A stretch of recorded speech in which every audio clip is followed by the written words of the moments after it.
So you want to become an intern at Area 52. I get it. Access to future investigations. All right, so this is my last day in search of the Yeti. Uncut interviews. What about the Vatican? Yeah, they've investigated me. They've investigated you? Yeah. Weekly video updates. So I appreciate you guys getting in on the ground floor with me here. Sounds pretty good. But that's not why you're here, is it? You're not here for top secret access to the Discord, or the book clubs, or movie nights, or Q&As. No. I didn't think so.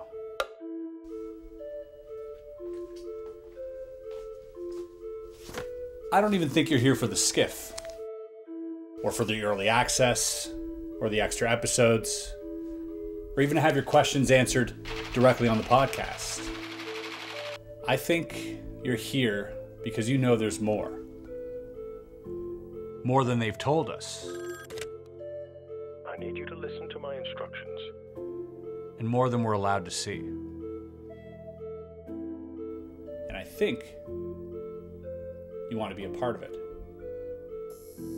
So, what happens to your $5? Only one way to find out.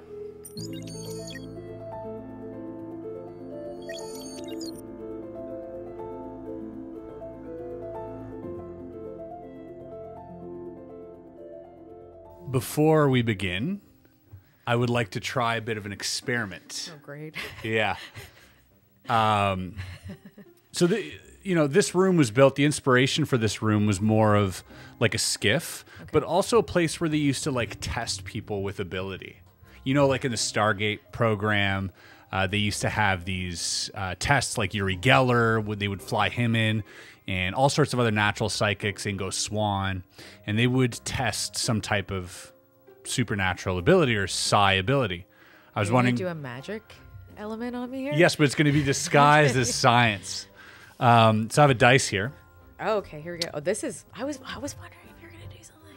And I'm going to ask you to roll the dice on the table, but hide the result from me. Okay. And don't give me any type of signal, okay? So go ahead, roll it as many times as you want. Drop it on the table. As many times as I want and pick a number? Just leave it on the table when you've committed and stare at that number. Okay.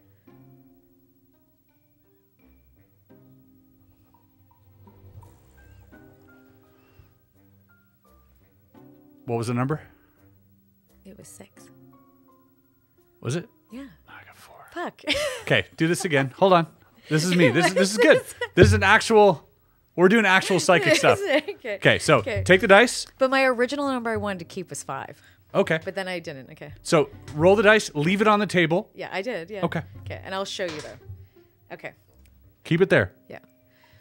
Think about this number. Yeah. And think about like transmitting it to me somehow.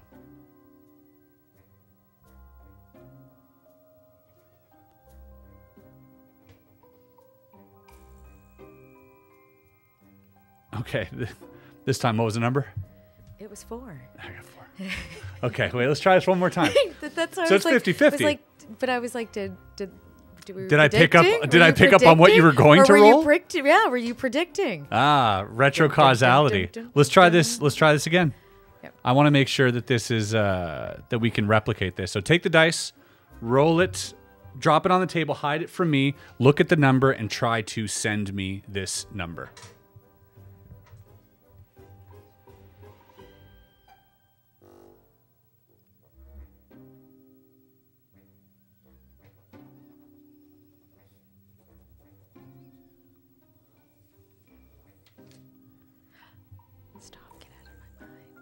What number was it? Get out of my mind. What was it? She drew a circle around it.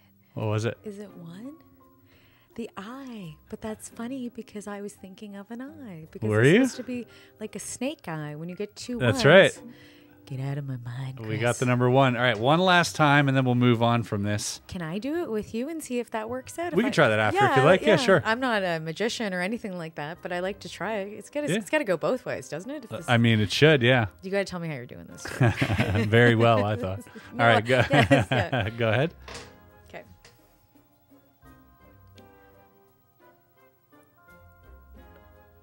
I'm getting a 1 again. Fuck off. Really? Yeah, man. How you doing this? How you doing this? Yeah, you can try it if you Okay. want. Let's see if you can pick it up. I'm not, guys. This is not. Let's see.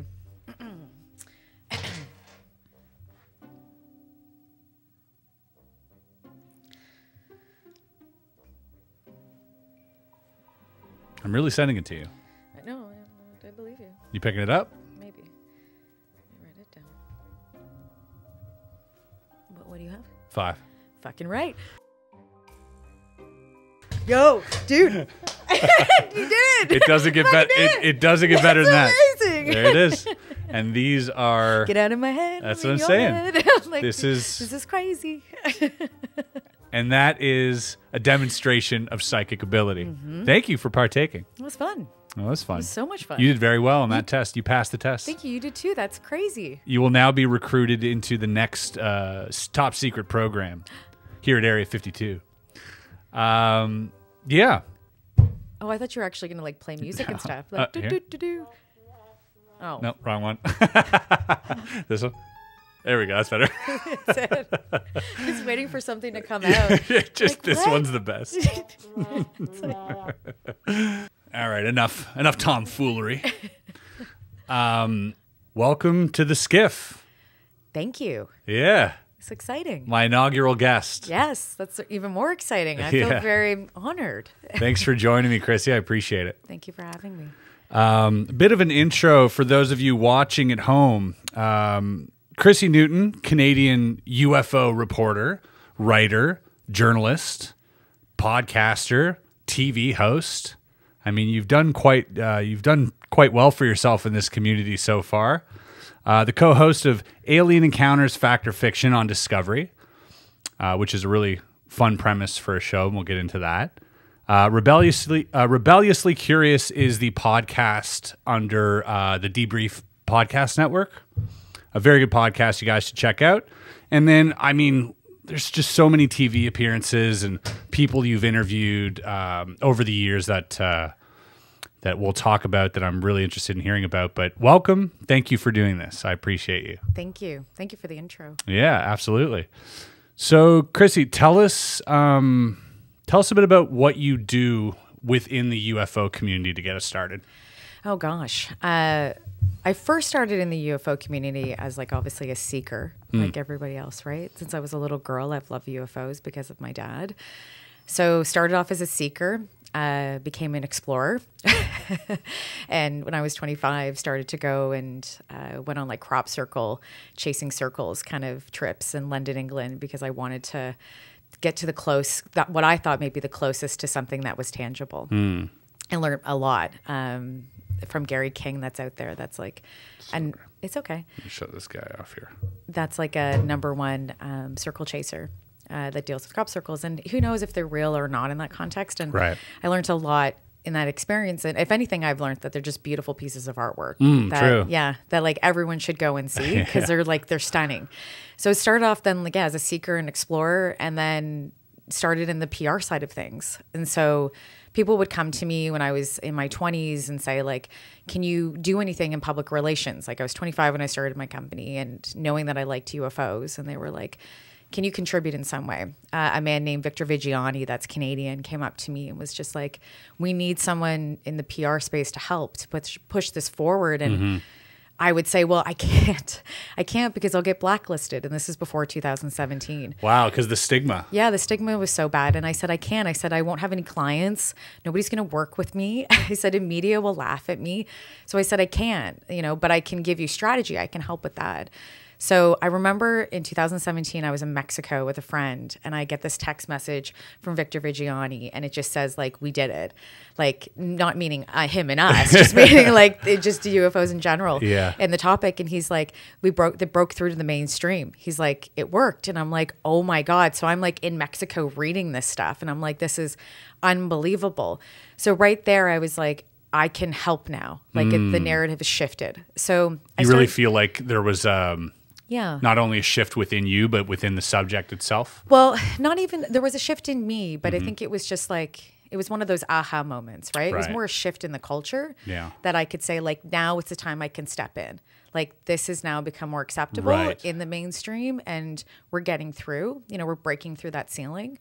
So I was like, okay, I'm going to start helping in ways that I can. I did work with Jacques Vallée, which I feel really grateful for. I did some work with him while I was working with the Debrief as well. But with Trinity, I helped him get that into the New York Times and the Daily Mail, and Tucker picked it up. So, and it pushed legislation a little bit, right? And so like, that was really cool. I'm Wow. like, and also like working with the godfather of like the Yeah. UFO historian and like topic and I mean, astronomer. absolutely. Oh yeah, you're like, and then when I got the phone call the first time, he was like, "Hey, is this Chrissy?" And I'm like, "Oh my God!" I was like in California, and I was on the phone, Incredible. and I'm like, "Oh my God! Like this is so cool." But that's so interesting to me, because this space isn't normally, that attractive to people who are, working in a mainstream media setting. And so, this definitely stems from, further back, right? You were definitely attracted to this subject prior to working in it. Oh yeah. Oh my gosh. Yeah. Like it's been around like my whole life. Yeah. Like since I was about 6 years old. Wow. I've always thought that UFOs were real. So I've never had like a paradigm shift where I've been like, this isn't real. It's always been real to me. Right. Right. It was real to my dad. My dad had an experience, and it was real for him. And the group of people that were with him. So he showed me, I think I've mentioned this to you, and other people know if they've watched my work. My dad showed me a photo when I was a little girl that he took of a UAP, and it like changed my experience. And I was forever like, for him, wondering what it is and watching him, but then also like looking at that and being like, what is this? And like trying to understand it and just dissect it, and being like so young. And my dad would say like, you won't get it until you're older, Chrissy. Yeah. And so forever, my relationship with, my mom doesn't really care about UFOs too much, but my dad and I did. So it's something we connected over. It was something that I think we both, as like, if you want to get astrological, we're both Aquarians. So, if that's, it's what we're supposed to do. Sure. So it wasn't a far stretch for us. And yeah, and it's just something like a father and daughter. And then my dad, Synchronicity, which is really great. He bought a place with my mom in Arizona.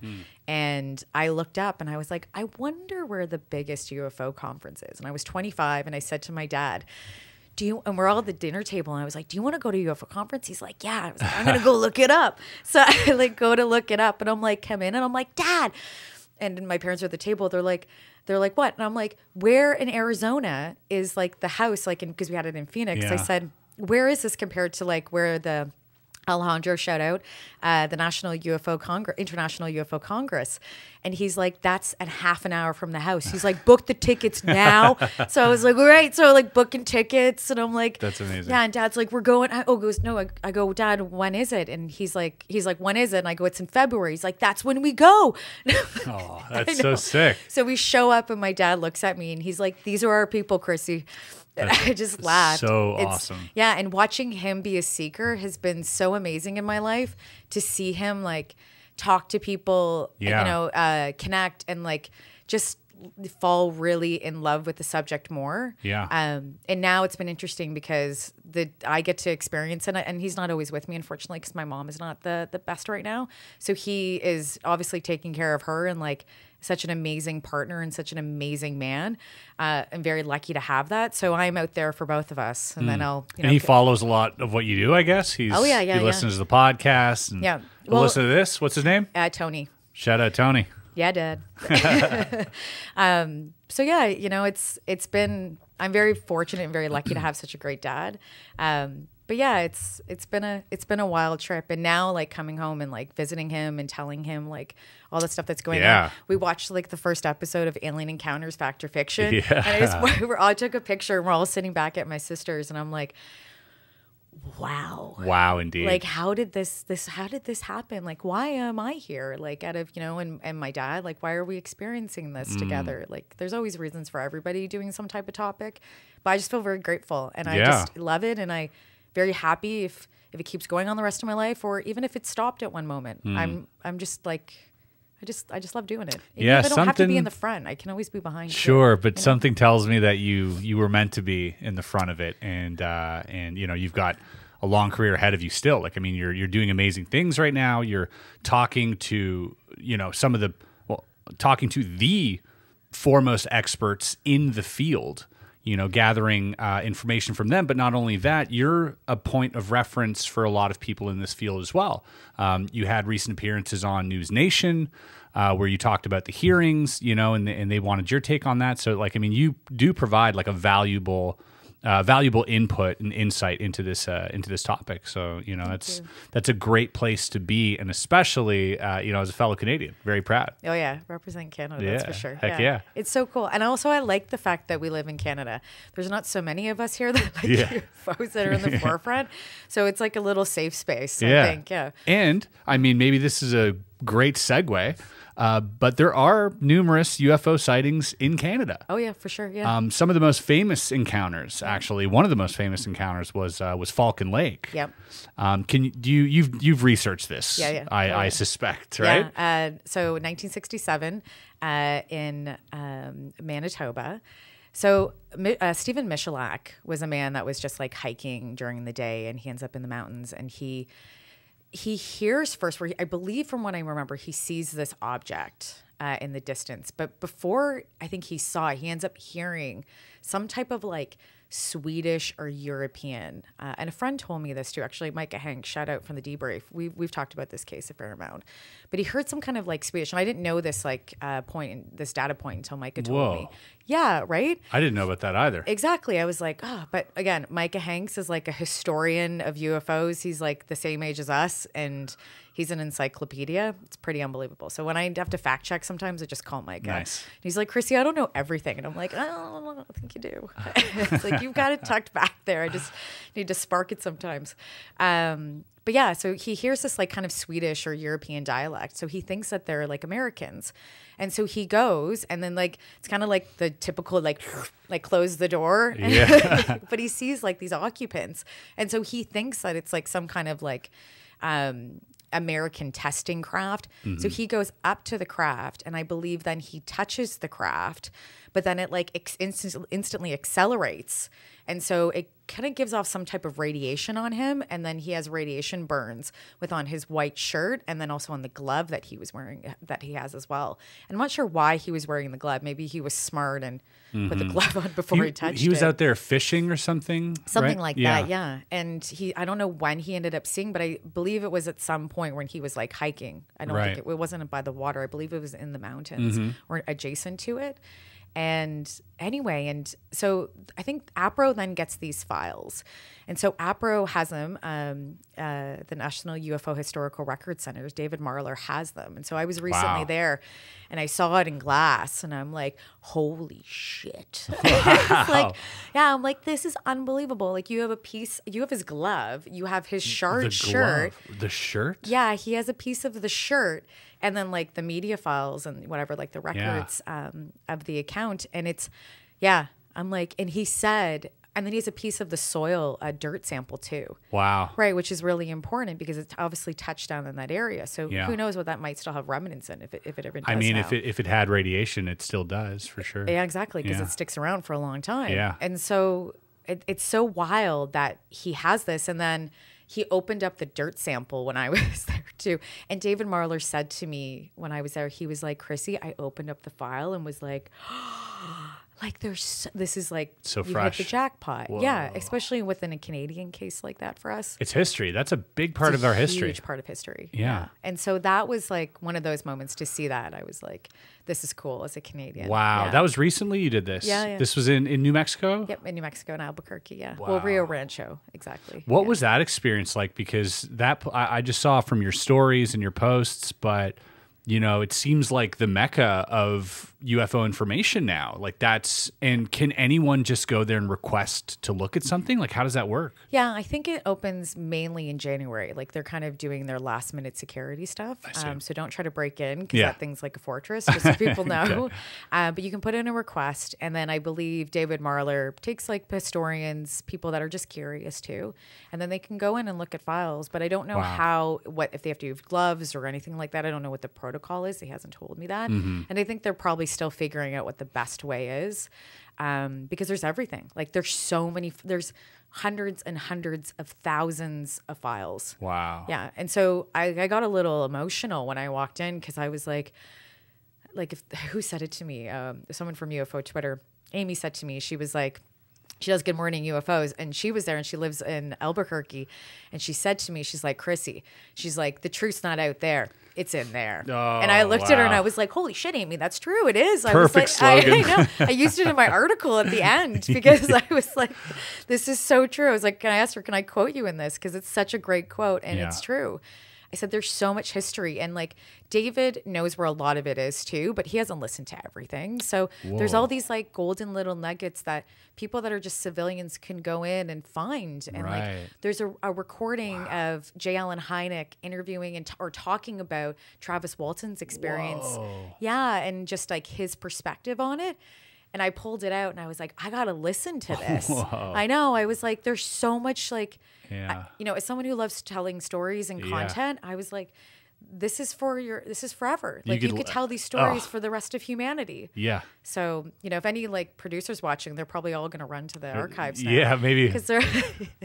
Yeah, maybe don't do that, producers. Yeah. Leave it up to us. Leave it. Yes, yeah, please, yeah. Because like, let us tell stories. But it's don't butcher these stories, please. No, exactly. Like keep them intact. So there's so much of that. There's just so many files. There's also like an intake section. So there's so many different. Or where you can just go and like listen to the documents or like read the them. Intakes for them to like take in new stuff. Okay, that you submit. Yeah. Is a lot of this stuff from like MUFON, I'm guessing? Because you know, they had a lot of. I mean, they've been just like this investigative body in the UFO space. I think much.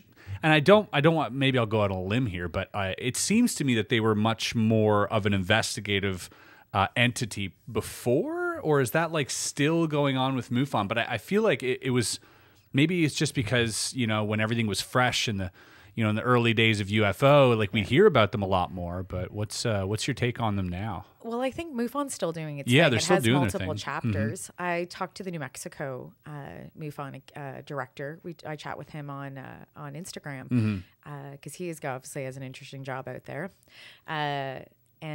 So I think MUFON's still doing its chapters. There are people that are still taking in, and they're doing a great job. MUFON had a little bit of controversy, obviously, throughout the years with certain directors and certain inappropriate activities. So I think that kind of tainted things.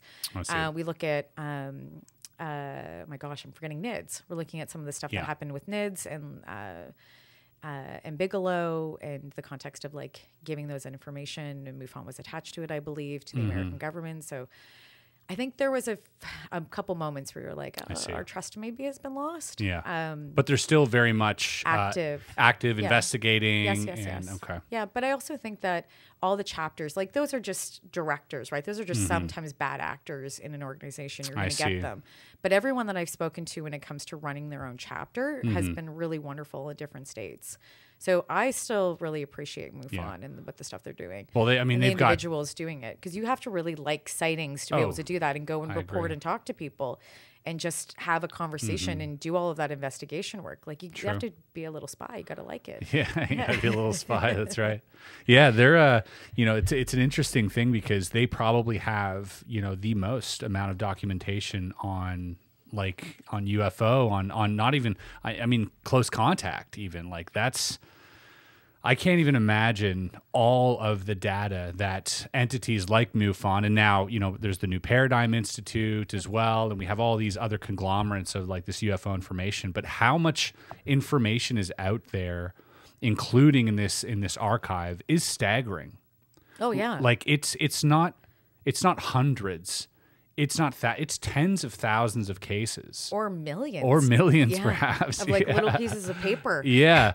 And those are only the people willing to speak about it, right? And that's, you know, I think that's just for me one of the most impressive things, because I'm reading books now. I'm reading one written by the Lorenzens, which is like this old book in the 60s that was about, you know, close encounters. And I'm reading Passport to Magonia as well for the first time, which is, you know, an incredible encyclopedia of sightings and interactions. And the sheer amount of these interactions is staggering. It's like I'm reading things, I'm like, what? This is nuts that this happened. Like, if true, this person has no reason to lie, and they're telling me about like these beings I've never heard of before in this close encounter. So yeah, did you get a sense when going to that archive that like you're going to uncover something that nobody knows about? Oh, for sure. Yeah. I think every time you open up a filing cabinet, you're probably going to find something that somebody doesn't know. Wow. Because there's so many media clippings, there's so many stories, right? And I think the point that we forget, at least on the journalism side, we have the New York Times, obviously, and Politico, and the Washington Post, and all these amazing, wonderful, legit outlets that can disseminate information. And, you know, in 1947, you have Life magazine, who was the prominent of like telling UFO stories and syndicated them. But we forget about the little local journalist. And that's who that storyteller is, and who's the most important, because if they don't cover it in their local paper, that's what helps get things syndicated. And it still does. Now Right. I think it's independent journalism online. But that's who's important. That's what helped syndicate so many UFO stories in the 1940s was independent local journalism. Yeah, and their little community paper being like, what is this? Like, and curious and writing a story about it because they thought something was there. So that like, and there's so many of those clippings. And like, we forget the importance of media. You know, today we live in such a polarized world with media, but back then it wasn't as polarized. Like, we could debate who was controlling it or not, Sure. but let's just say, you know, you did have a lot of local independent journalists that were just trying to cover real beats, real stories. And, you know, we still have those people out there. I'd say at the Debrief, we are those people, you know, because we're not owned by any larger company. So we don't have an agenda. We just try to find the truth and tell the truth, right? And do our best. And if we screw up, we'll tell people too. Like, it's just the way, you know, we just try to report, straight reporting. And so I think we forget that those people are so important, and we still have those people. Yeah. And they're the first account, and we need to document all of the first accounts all the time. Do you guys receive any because you're working with some people who know a lot about this subject, arguably you know, are the most prominent in this field about, you know, information. Do people ever come to you? Do people ever come to you with like an exclusive? For sure. Yeah. Well, how do you treat that? Is there like a process that you have to vet them? Yeah. Well, if it's a big story, if it's a huge, huge story and it's going to go international, you know, we all have a degree of understanding what's going on. We have a lot of people that on our team that can vet really, really well, just as well as the Washington Post. You know, I feel very proud to say that. Like, you know, Ralph Blumenthal and Leslie Kean came to us for that story because they know that we could do our due diligence, and we do it well. For a small group, we're pretty mighty, like we're feisty. And so, and we all stick together. Trust me, we've had our own bickerments inside like a family does, but it's been 5 years. I think this week is like next week. It's been, we'll go, our fifth. Yeah. Thank you. So like, it's, you know, we are a little family in that way, and we work together and we try to do our best, and we're situated all over the world too. We're not just all in one area. So yeah, they do. And then there's same thing. People just come to you sometimes with a general news story. Hopefully in the next week or two, I'll come out with a great story about an interagency meeting that I was given some information about. So I'll write that, and I have the meeting notes, and it's just a good story. Like, nobody else will have it. I'll get to report it, which is really cool. Exclusive. It's an exclusive, but it's not breaking news. It's just an exclusive too. But it makes sense because we are part of that demo. And it's based on edge science. That's also part of our demo covering. It's not just UFOs. Edge science is attached to it. So the more that we dive into the UAP, we also dive into edge science. And there's so many other people within interagency that's coming that way. And connecting to the UFO topic and taking it seriously as interagency meetings because they know it's important. And that's exciting. Like that's very, very, very exciting. And I love to see it. And I don't want to just report on UFOs. I'm actually going to, UFOs is just a little drop in my reporting. It's going to be who are all these other amazing people here doing stuff in edge science. And then UFOs are at the table. Yeah. And that's cool. Yeah, because a lot of that edge science stuff, you know, tends to correlate. And there's a connection, a clear connection with the UAP phenomenon when we speak of, you know, whether it's, you know, manipulating gravity, whether it's consciousness, whether it's, you know, all these other sort of, you know, paranormal activities, but they seem to pop up a lot in the UFO realm. So, you know, if you're going to look into one, you have to look into the other. Yeah, they're hand in hand, right? And as UFOs grow, we're going to learn more. That subject grows and we learn more about it. We're going to learn more about all those other areas. And then how does it work within government? How does government become open to having these conversations? Because as much as science can do everything that they're doing, you know, and all these wonderful academic institutions, policy needs to change. Yeah. And that really is the decision maker in many ways. But science and tech and edge science can influence policy. It just takes a long time to get there because it does become politicized. Like I will say this now, and I've said this to Kevin Wright, who works for the Paradigm Institute, and a couple other people. He's a PR friend, and he's just a great human. And, you know, he really understands. He used to work from the Republican side before he kind of got into the UFO topic and consulting from a PR perspective. And we were at Seoul, you know, we had this conversation, and I said to him, you know, watching the hearing is so great. I was like, this is the best TV I've watched all year, and it came from a government channel. I was like, how is this possible? You know, I think I was getting my hair done while I was watching with my stylist, and she was just like, what the hell are you watching? I was like, it's like, Tasha, you got to hear this. This is unbelievable. Yeah. And she likes it too. She's like, this is wild. I know. I'm like, this is the world we live in. Yeah. Yeah. Watching it on mute looks the same as everything else. But turning that volume up, you're like, wait a second, what are they talking about? Yeah. And it was like, and I said to her, I'm like, took it, and I'm like, they asked about hybrids. And she's like, that blew my mind. I know. I was like, my biggest takeaway. What? I was like, and like, no.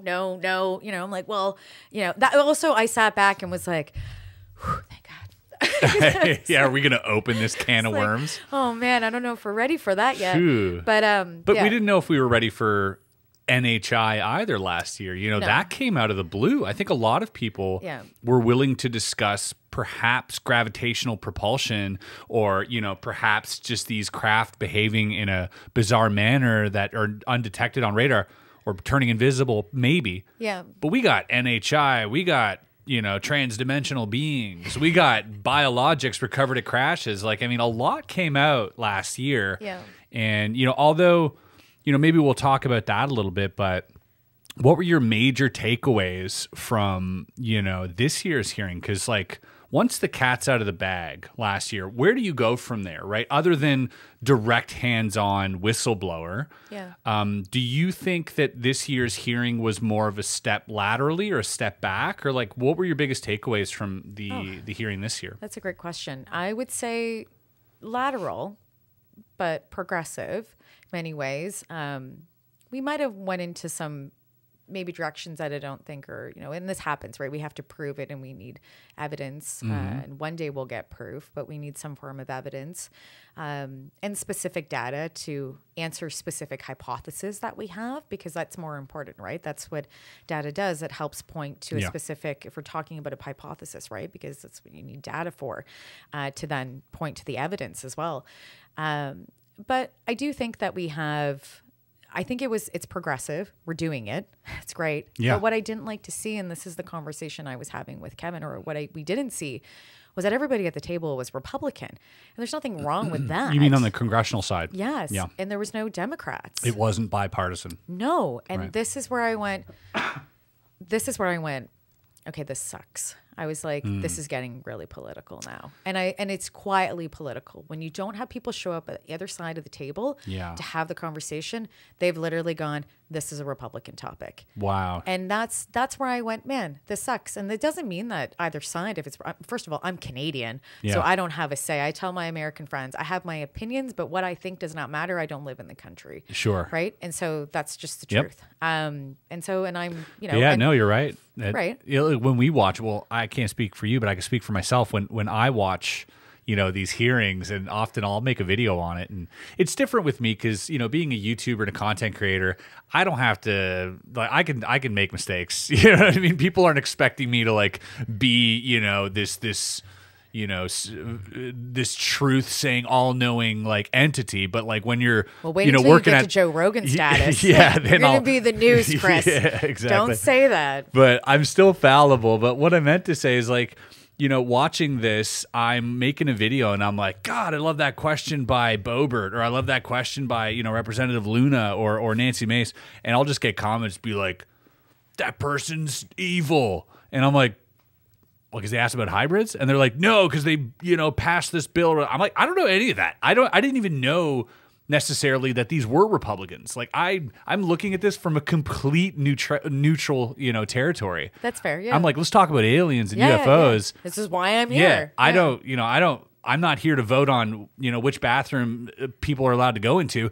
I just want to hear about the aliens. That's all I care about. Like, and I dip after that, Well, I think it's important because that is a big part of where this topic's going to go, right? So it is it kind of signals how things might shift, right? That this has become one-sided, and so the other side doesn't want to talk about it. And Chuck Schumer, for example, has obviously been very polarizing, and contentious, right. But also he, was asking specific things and trying to push things into legislation too, and coming from a Democratic side. And so I think it's important that we know it. But you're right; it's like I don't know everybody. I did the same thing. I think I put. Someone was on the panel and I put, wow, that was a great question.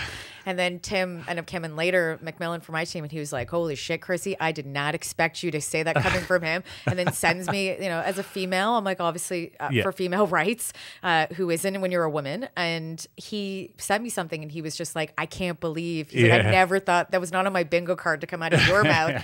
And I said, I did not know. I said, what's funny when I wrote it, I was like, Tim's probably going to say something. I was like, somebody's going to say something like, but also that is the beauty of it. Like you said, because that's my ignorance. It's neutral territory. Well, right. And you can't know everything. Like none of us can, it's impossible. So you just have to be like, oh, I didn't know that. Yeah. But my choice on what people do politically is not always important to me. For example, I obviously don't want someone to take away my rights, but when people have different opinions than I do that are like Republicans or Democrats, I just leave it out of the way and I don't talk about it with them because we talk about UFOs and the issue. There's lots of people that I don't agree with their political stance, but I still talk with them all the time because I think it's so important.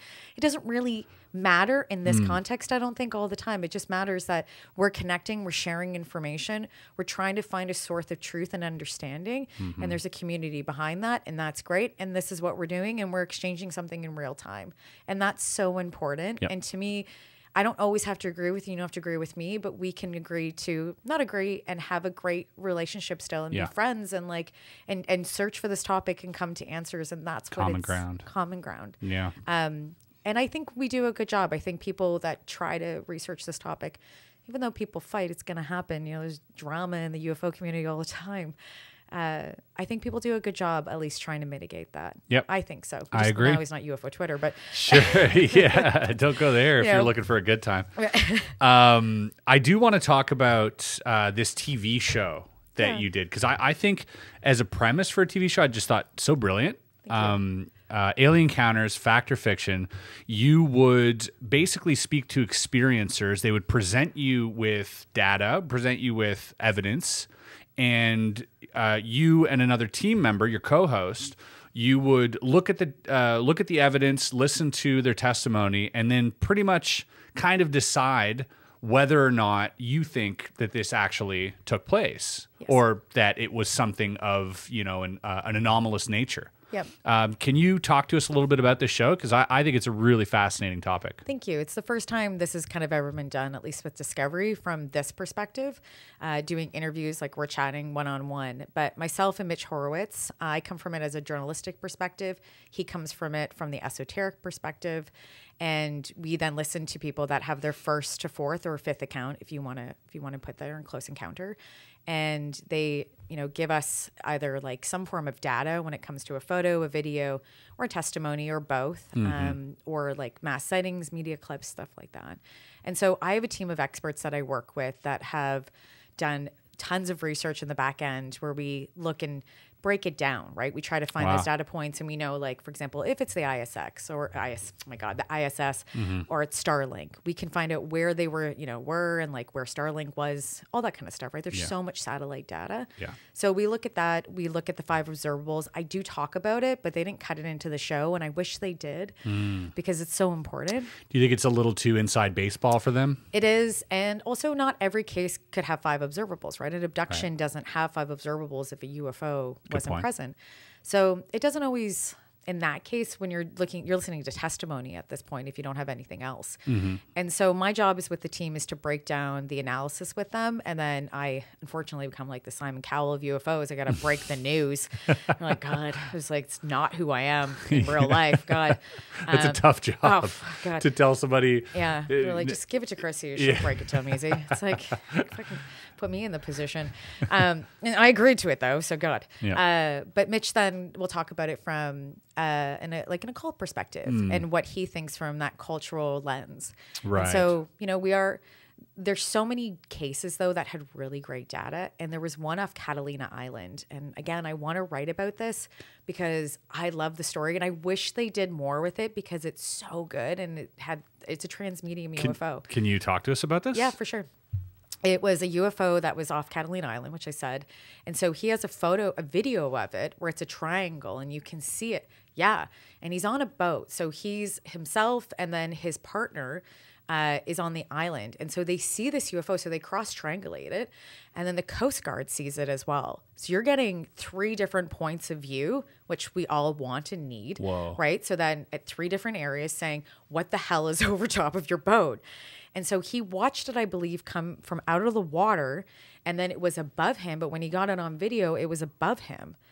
Yeah. Is this daytime or nighttime? Nighttime. Wow. Yeah. And so when he's telling this, first of all, when I read the data before I go on, I'm like, cool. Yeah. Like this is, and then I look at like the rundown of like, okay, let's look at the back end, right? Let's see if they were doing any type of explosions. Were they doing any type of flare activity? Because it's obviously the Coast Guards are there, right? And there's tons of military activity.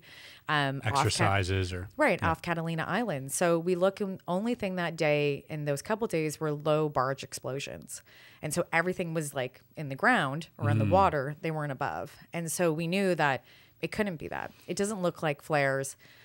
So you get these 3 points, you find out where all the activity is, it's all in the water, it's low, and you go, okay.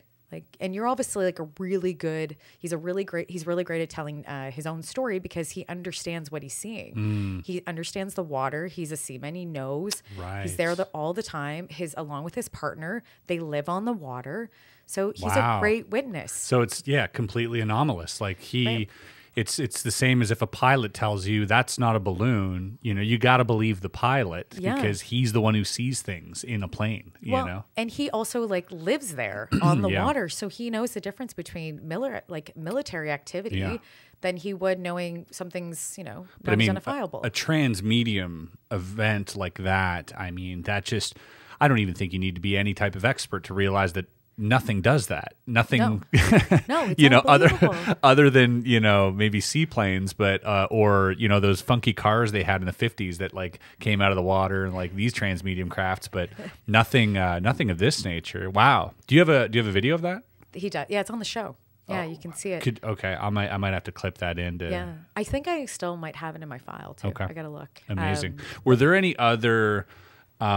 Sort of encounters like this that like really surprised you that like because like I'd imagine I've worked with producers before and a TV network, and I understand a lot of the frustrations that come with that because a lot of times people want to do what they think is best for the show, but it might not necessarily be best for the topic or you know, the niche, especially when you're so close to it and attached to it. Yeah. Having other people who aren't very familiar with the topic, you know, call the shots sometimes isn't, you know, can be a little bit of a battle. But were there at any points like things that were brought to you that you were just like, this is unheard of? This is like really good stuff. Like they did a good job bringing stuff in. Yeah, it's a first series, right? Yeah. It's a first show. So, you know, you're having a whole bunch of producers that are scouring the fields for UFO encounters or any type of phenomena, right? Like they're looking for all different stories, but mainly UAP or if they think is extraterrestrial too, right? And so, yeah, there was a lot of great stories. I think we interviewed about 30 people. Wow. 30 accounts in 2 weeks, which is a lot per day. So you're doing back to back, which is a lot of fun. Are these all in the area, or are these people from everywhere? They're from everywhere. Wow. Across North America. Wow. Yeah. Okay. So they're flying them in, and we're all, you know, meeting in Roswell. So that's kind of cool. Yeah. And about 7 of them I've like kind of knew of or like knew who they were online and stuff. So it was great being like, hey, like, you know, Doug, Yeah. what's up? Like real life. Let's talk. And so that was really great. And then there were some accounts where you're like analyzing through, and with the team, you're like, no, you don't want to say yes. Like, and you know, people might be like, I'm trying to debunk. I'm not a skeptic. And I truly believe, and I will stand firm on this. I'm like, I want to be able to debunk them. We want to, because it makes that 1% even more exciting. Because then we get better data. We're like, okay, let's get rid of the stuff that we know. And like, yeah, it doesn't mean their experience isn't real. They had some form of experience, but I can explain your experience. But then also, I've got this like great little data set that's even smaller now that I can narrow in and really find out more info. And so that's the best part about debunkers. And that's why they're so important in this space, rather than us just kind of cut them up and we're like, you don't believe. It's like, no, we got to work together, because they're actually really important. We need those people. We need them to be overly skeptical. Maybe then sometimes we're not doing it ourselves, because who knows? They want to, that's what they want to do. Let them do it. It's just how they come out and attack each other. Not so cool. But there was something interesting a producer said to me, or an executive at Discovery, and it was in the car, and she's like, Chrissy, she's like, it's not like we're telling them they saw a spaceship. And I said to her, I want to tell them they saw a spaceship. Right. I said, because I go, you know, it's different. And for them, the executives don't always understand this, that there's something that goes on internally, and you know this and everyone else does. This is such a human subject. So you just saying to them, it's scarier to say it's unidentified. So I'd rather tell them they saw a spaceship so I can tell them what they saw. Yeah. Because there's some kind of conclusion then. Right. Instead of me saying to them, I don't know what it is. Yeah. That can be petrifying, exciting. Like, you can walk out there and it can change your entire life, and it can be good or bad, and how the person actually decides to process that information. Right. And so depending where they are religiously, maybe, or like tons of things. Experiences trauma that goes on with it, that also can create more PTSD. They could live in that PTSD more because they're asking more questions now rather than feeling they have an answer. So you kind of have to, it was like, oh God, I was like, you know, it's like, please, I want to hold you. Like, let's just have a talk like about this. So you don't leave here maybe feeling not unsatisfied, but just it's created more issues for you, or you just more wonder. There's no resolve. No resolvement, right? And so, do you think they came into this thinking there was going to be resolve? A lot of these people. Well, you don't know what you're getting in when somebody walks in, how they're going to feel, if they're excited or not. So some people would be like, I want it to be true because what they believe in. I see. And the form of grief that they're going through too, because it could be attached to a death. And so that's something where you're like, I'm telling you that this was something that I can approve now, but they really want it to be something else because they thought they were talking to a loved one that was passed. Wow. And so, right. And so for there, you're living in so much grief. And that's the part where that broke my heart, because I'm like, I don't want to hurt you. I want to give you hopefully a place where you can start to resolve that grief to some degree. But again, I'm not a therapist. A lot of responsibility. But I'm not a therapist. Yeah. And unfortunately, they make me a little more clinical on the show than I am in real life. Sure, yeah. So they need you to fill that role of like the data analyst. Right. Yeah. As opposed to, because or else you'd just be two people Well, who right. really care versus like, you know, playing. But what's wrong with that? Yeah, we need Simon Cowell. Yeah, exactly. And they're like, just get Chrissy to do it. But so, you know, you see that side and you're like, man, like, because it's such a real topic and like the real people and like and you watch them live through their grief. Yeah. And that is so hard to watch. And that's so hard to talk to someone with. So, you know, you should be taking a class in counseling just on the side now doing this to honestly to For real. yeah, you know, and I'm very thankful because I have a lot of great friends. Marie Nicola is one of my best friends. She's really great at holding space for other people. So, you know, I learned a What's lot her from name? her. Marie Nicola. Mary Nicola. Marie Nicola. Marie Nicola. Yeah. And so she holds a lot of great space for people. And, you know, very lucky I have a lot of women in my life that know how to do that. So, you know, you teach each other how to do it, right? And so it gives me the ability to go in and hold space with others too, right? Yeah. So you can listen to them for long periods of time and get stuck in each other's tractor beams. Yeah, that can Yeah. be, I mean, I'd imagine that that's also, you know, there's a line there where it becomes a lot, I'm sure. Yep. You know, I have a friend who worked for MUFON for a very long time. And, you know, it took a toll on him dealing with experiencers. Yeah. He had to, you know, especially abductees, you know, speaking to these people, it was a lot of trauma, a lot of PTSD. Yeah. And, you know, there is that sort of hitchhiker effect as well. And there's all these other things that come along with it. Yeah. But it can definitely take its toll. Did you feel yourself, you know, being a little bit like beaten up after this experience or did you take away, you know, more of like a positive feedback from it? Not beaten up by listening to the stories. I think it was just I want to do my best to say if it is or it isn't, and not try to be swayed into be like, well, I should just say it is because that's what people want to hear. Right. So sticking to my values and my convictions. You were the right person for the job then. Well, trying to, right? Because, Yeah. like, you know, and again, like, we for sure there were more data that could come out and we could make mistakes too. True. Because they are opinions. Like, I am trying to go off data, so I try to stick to the data and then I listen to the testimony. And testimony can always change your opinion too, depending on your data points, right? Testimony is so important. And there was, for example, one account where I saw everything and I saw the video, but I was like, I want to hear the testimony. I said, and that's really what changed my perspective of it because, because I had to ask all these other questions to fill in the blanks, you know, from the video I was seeing. So there's stuff like that. There was another one, for example, we thought we had the best UFO case. So I see the photo open up and I'm like, wow, like that's amazing. And it's like a UFO from Peru. I'm like, even better. So they're like, this must be the best photo ever taken. I was like, oh my God. So I'm looking through the data points and I'm like reading through everything and I'm like, Watermark Billy Meyer. You're like, no. exactly. I've seen that somewhere. And so I'm looking through the data points. And so the story that, you know, I had to ask her to make sure it was for sure what we thought it was. Because first of all, we thought if anyone's watched the show, they would know this account. But we thought, okay, we know what it is. We think we've debunked it, but we need to ask her. So I go in there and I'm like, so what were you traveling like on and in? And she was like, I go, you know, and she's like, well, I was on a train. And I'm like, this is exactly what it is. So I start asking her questions because she doesn't know what I know, which is also kind of not fair too. Yeah, this is where your little spy tactics come in. But I did have to ask her proper questions to get the rest of the story out because we didn't have that account down, right? So we just took from what the knowledge we knew. Shout out to Ben Hansen, amazing. He was one of the experts in the back end. Like, I love Ben. Like, he instantly knew what it was. And I was like, yeah, because he's been on that train. So there's one train. Oh, that specific train. There's one train that's in Peru. And so what happened was this woman we found out was on a train. She took a photo through the window. And this is so great. She took a photo through the window, just kind of like of the Peruvian mountains, right? Like just, this is really beautiful. And so the UFO, I can send you the picture. You can cut it in if you want. UFO has like a little like smoke trail in the back, it looks like. Okay. Kind of like just like a cloud. It's just like perfectly situated there.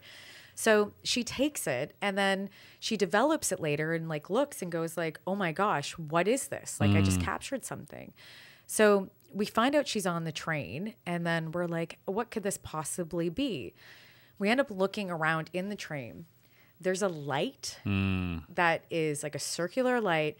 And I put both pictures side by side and they both look the same. And I go, does this look like what you saw? And she said, yes. And I said, okay. I said, when you took a photo, the reflection from the light that's in the train was reflecting through the glass. The glass took the UFO, but it looked like it took a picture of a UFO, but it's really just the light upside down. And I go, but that's why you couldn't see it when you looked through the window. And she was like, oh, but she was kind of like went in being like, I just want to know what it is. Sure, yeah. Right? She didn't have really It's the any best feeling. attitude to have. Exactly. And so, but I was like, what a great case. But Ben, He's like right I away. was like, you are such a good investigator. I was like, you knew awesome. that so well, like instantly. I said, and also like, you knew it was a train. yeah. Like, how did you know that? But she never said she was on a train. So that's the best. Those are those ones. Yeah. You can't beat that. I love that. I love the idea that we're getting fooled not by AI. But we're still getting fooled by like double exposure and reflections. And, you know, there was the famous, what was that case in Florida? What was that case? It was, I forget the name of it. It was like the Bay or something. But there was a case where somebody had taken or multiple photos of a craft, and then somebody try to debunk it by doing like double exposure with their Polaroid cameras, where you take half the picture. And oh gosh, I wish I could remember the name. I'm terrible. But anyways, it was proven to be, again, just like another camera trick. And this is something, it's so funny because nowadays we don't do camera tricks anymore. We do AI tricks. We do digital enhancement, or we do CGI, you know. And back in the day, a camera trick was like you had to play with lighting and exposure, and like there's a lot of effort that went into like totally. a hoaxed photo. Yeah. It wasn't just Billy Myers knows. Yeah, exactly. It wasn't just, you know, copy paste or a prompt like nowadays. Do you think as we move forward, and I have my own thoughts on this, but do you think as we move forward that we're just going to be up against this unmanageable monster of, you know, of fake photos and documents? Probably. But if you work with debunkers, we'll be able to prove it. So we'll be able to work together, and people that are in the field, that are in the digital fields, that can say, you know, this is CG, this is that. Those people are really important now than ever. Right. So I think they'll come in, right? There's a room for everyone to have a job. Yeah. Seriously, if you don't think you can have a job in like doing any research in UFOs, that is not true. Your job will apply to this job. Everyone has a part here. So I meet so many people. They're like, they worked with topographical maps. Right. And he was like, this like is what I do. LiDAR and stuff. Yeah. And he's like, this is what I do with my job, but I don't know if there's a way I can help. And I said, oh my gosh. I was like, seriously, dude? Yeah. I was like, there's so much you can do. I said, there is so much. I'm like, it depends on any type of analysis is great. Doesn't matter what it is, but everybody has a job of contribution of something they can help. It's just how they end up maybe doing it. Right. So I think we will. I think it will get bigger. The pool of people will just get bigger and bigger. I have the a theory. expertise will be a little more refined and fine-tuned to what we're seeing now. Yeah, exactly. And as technology picks up, we see all these like wonderful people that are coming in and will be financing, you know, edge science are related to UAP, right? It just takes a long time to finance something like that because you're not getting a direct return. And like, how do you fund something like that? So they're coming up with funding models now, and we're seeing them. They were talking about them at Seoul, and that's really great to see because you're seeing this like financial side and like this big business side. If people like it or not, it's happening, right? It's attracting a lot of tech people, a lot of big money in tech as well. Yeah, obviously there's, you know, if any of this turns out to be reproducible, I mean, there's instant trillionaires, you know. So it is very interesting to a lot of people getting into this on a financial side. Yeah, and like people always say, well, you shouldn't be making money off UFOs, and it's like, okay, well, if you're, you know, selling American footage to, you know, to other media outlets and you're making money off it when it's taxpayer money, that's totally different. Like that's not cool, right? But when you're promoting something and trying to break a story, there's a difference, because how the heck are we going to use that as an evidence piece or a data point to help prove? But we're not, you know, you're not making amounts of money off it, right? You're not trying to do deals in the back end. But I think with tech, people are going to make money. They have to make money. It's the way the world works, right? At least in a capitalistic society. You have to, so that they can fund. And some people don't care about UFOs. They care about their investment, or they care about edge science. They all have different degrees to come in, but we need all of those people like we do with tech. We need them to come in and see this as very interesting. And then we have the theologians, or we have the philosophers, and we have the people in psychology and the soft sciences that can come in and say, like, well, look, let's look at this from like our perspective, a humanities perspective too, right? Well, the investors and funders are just backing all the hard science. So what's happening now, it just takes a long time to get a return, if you get anything. It's exciting, though. It is exciting, and it's so new, because when people go into conferences, I made a joke with Soul.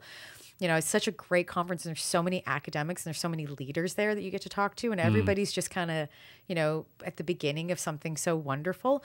But I was like, there should be a joke on like on Saturday night, you know, we all take out our UFO like tinfoil hats and put them on. Like take, I got one right here. Do you? Yeah, and like take a group picture. Good old colander. Oh, I thought we got to make a tinfoil one too on the side. But I was like, we all like bring out our tinfoil hats and like, you know, sit back and take a photo and just mock, you know, own it. Yeah. I think we own that stereotype, so that we just make fun of it. That's been my biggest thing, is like, I think a lot of people in the UFO space are obviously taking it very seriously, because it is a, you know, if you want it to be, it can be a very serious topic. Yeah.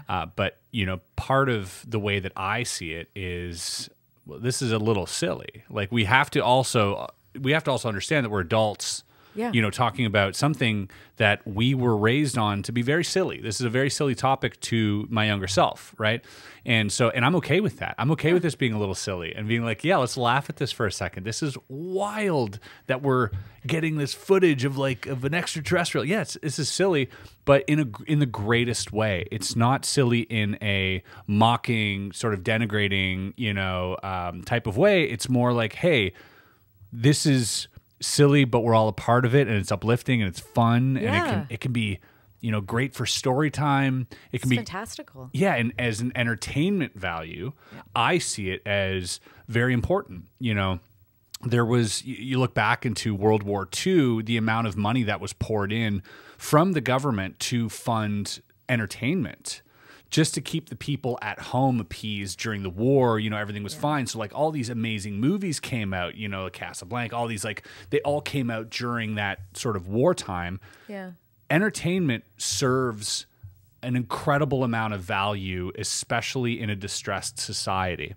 And I think the closer we get to this UAP stuff, the scarier it's going to be for a lot of people. And I think we do need some entertainment aspect that does cover this in a way that isn't always 100% serious. Like, we can make light of something and still be enlightened by it. You know, we don't have to completely reject it, but we can also make fun and have fun. You know? Yeah, and we should be able to play in the space. Yeah. I always say, I mean, seriously, I know, I agree. It should be approachable, right? And how do we do that? And everyone will have a point where they're like their point person or somebody that connects them to it, talks to them about it. Could be their neighbor, it could be a podcaster, it could be anybody. So yeah, I do agree with you on that. It's such a really solid point, because we're going through a challenging time right now.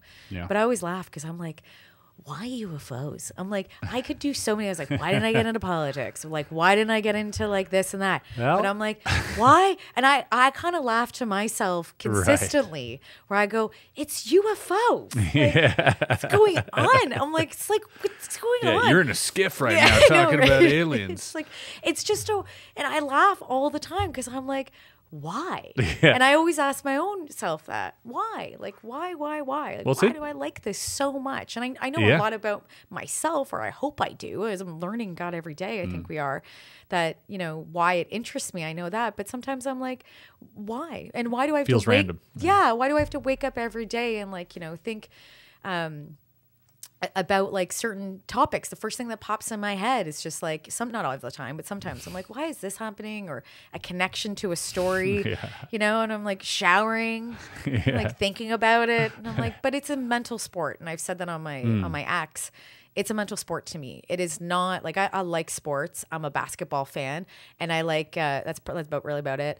And I like, like all different types of like, I guess watching sports to a degree, but more of a basketball fan. But this is my mental sport. This is like where I'll be able to like dive in, and it's got everything you need from philosophy to history to psychology to stats to, and you can commentate Starting this. lineup. Yeah. Well, yeah. I was like, I kept saying it, Soul. I was like, you know what's amazing? I was like, we have a fantasy football league team that's going into the government right now. And I was like, if you had to pick your starting lineup for who your players would be for disclosure, let's look at them. Whoa, You that's know, hold John on. Radcliffe, I right? love this. Isn't it good? Okay, I was wait. like, thank you. People like Chrissy. I was like, it's true though. Dude. Pick your fantasy football league. All right, we got to make this a thing. But what's okay? John Radcliffe, he's in the CIA, man. Let's go. Like, Your- it's crazy. Your top 5 for disclosure right now. Oh gosh.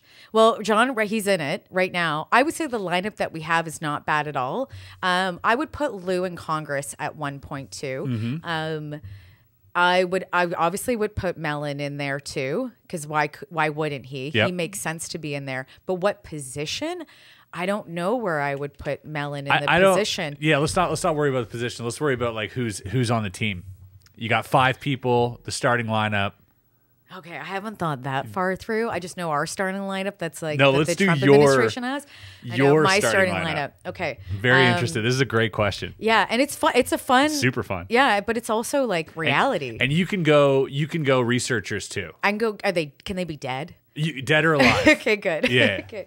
Oh man, Valet, 100%. Yeah. People might be like, these are all known people, but yeah, Valet for sure.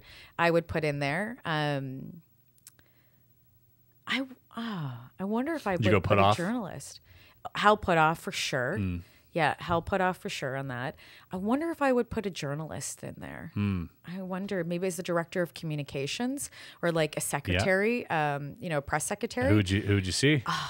Man, Schellenberger? Would it be? no. Would it Leslie. be you? No, I would love that. Trust me. God. Leslie- Actually, I like to go. Like, Leslie Kane? Yeah. Leslie Kane. Yeah, I'd like to see probably a woman in that too. But a man. I'm like, I know. Actually, you know what? Bryce Sable would be really good Bryce at Sable. that. Bryce is actually really good at talking directly. I would put Bryce in. Yeah, Okay. I would. Just spending time with him and seeing how he works and how he like knows how to anchor the story and comes off it different than Ross. They're like yin and yang in that. Yeah, Ross Wash would be another great pick there as but well. It would be, but everyone would be great. Let's be Yeah, honest. but you gotta do the lineup. Yeah, and then Mellon too. Yep. So And Mellon, Lou? yeah, I would.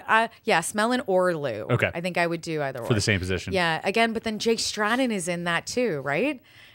He's coming out with a book, isn't he, as well? Yeah, he is. Yeah. So I don't know. There's so many of them, but I think Valet should be overseeing Hynek. everything.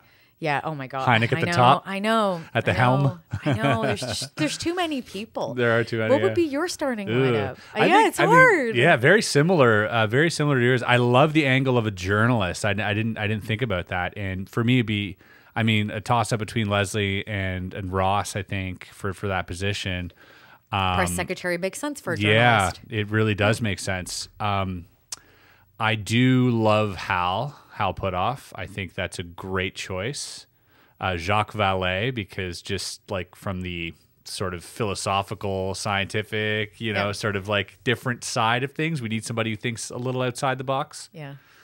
And then we need like nuts and bolts guy, right? So, whether Lou or Grush maybe, or like, one of these guys who's, I would probably go with someone who has like a very good grasp on the mechanics and like the real nuts and bolts. Like, and I know, I think Grush has like an engineering background, right? So That makes sense. maybe that. And then, yeah, I guess somebody who's familiar with, running projects like this would be an interesting, but maybe Hynek. I think Hynek would be, just somebody who's seen this stuff. Bigelow would be interesting. With Bigelow the stuff he would be knows. interesting too. We need to get those NID files out. The We need to, like, Lorenzens also. Like, Yeah. there's